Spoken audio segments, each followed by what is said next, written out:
Hey guys, Matt here. This is my review of Resident Evil, The Final Chapter.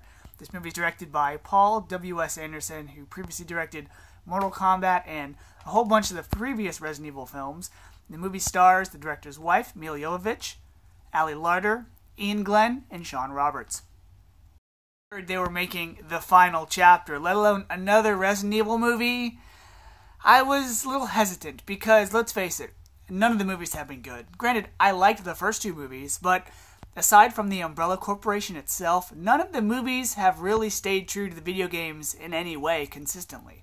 So I was like, alright, I know how this movie's gonna be because the last one was very bad, so let's check it out.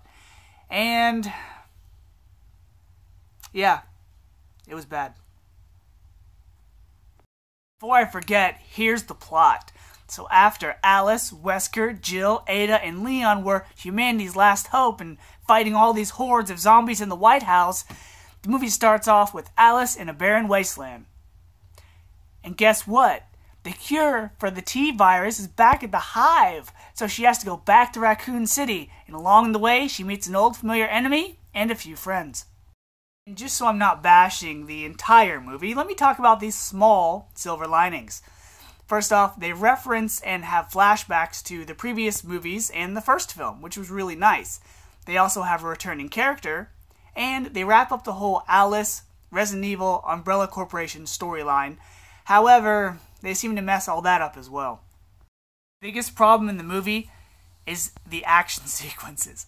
The action is supposed to be the cool thing, the reason that we watch these movies, yet they're done so poorly. The action sequences are edited in such a way where they're choppy, they're too fast-paced, and they're disorienting. You can't really tell what's going on or who's getting hit or what's being done. When Alice goes to fight a creature or throw a punch, they use 15 different shots to make it happen so it looks cool and looks fast and looks intense. Also, the jump scares were overly done. You'd have Alice or a character in a room, and music would build up, but as soon as the music cuts away, you know something's about to jump out.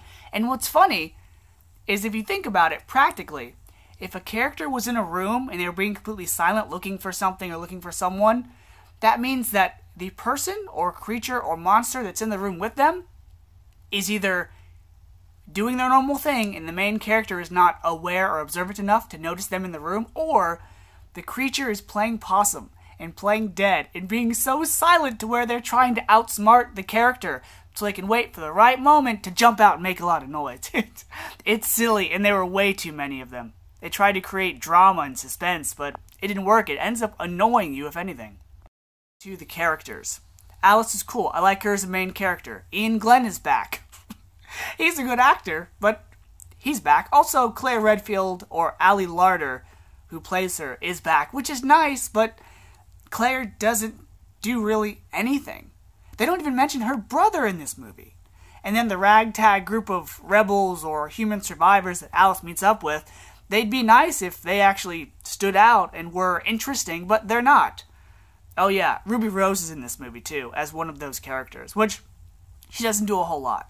I'm glad that Ruby Rose is getting movie roles, but she's one of those characters that's from a hit TV show that, you know, producers think, oh, well, guess what? A lot of people watch this show that she's from, so we're going to put her in our movies, and that's going to attract a lot of attention and make us a bunch of money.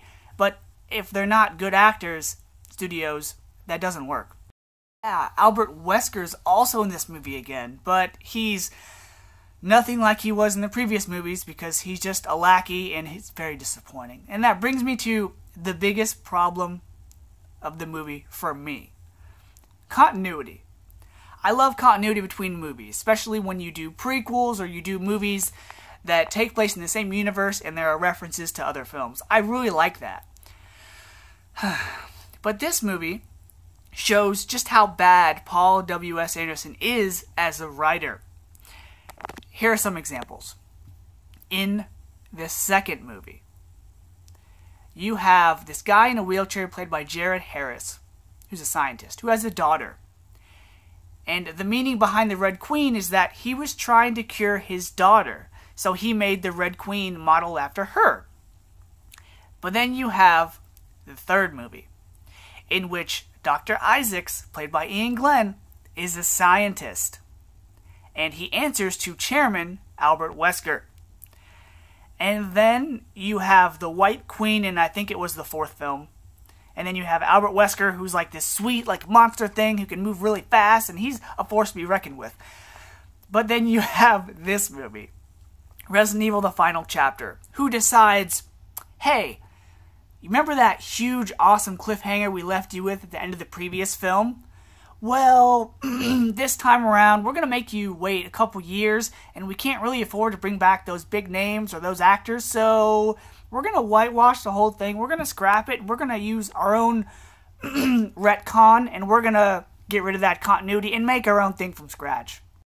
That being said, as a standalone movie, this story could work, but if you're a fan of the franchise and you've been watching since Resident Evil 1 back in 2002, you're going to be upset because a lot of cool elements that could have been brought back for this movie, they're not in it, and it's disappointing. It's a real shame because usually the movies take about a year or 2 between films.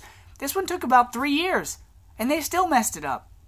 So, because the references and the flashbacks of knowing where they came from was nice, but then they went ahead and counteracted that with erasing and forgetting where they came from, Resident Evil: The Final Chapter is a disappointment. And I wouldn't even call it the final chapter because they kind of leave it open. So, the movie's good if you've liked the films, but in my opinion, they've just got substantially worse in the order they were released. So because of that, I'm going to give Resident Evil: The Final Chapter a D+. So, till next time, guys. See ya.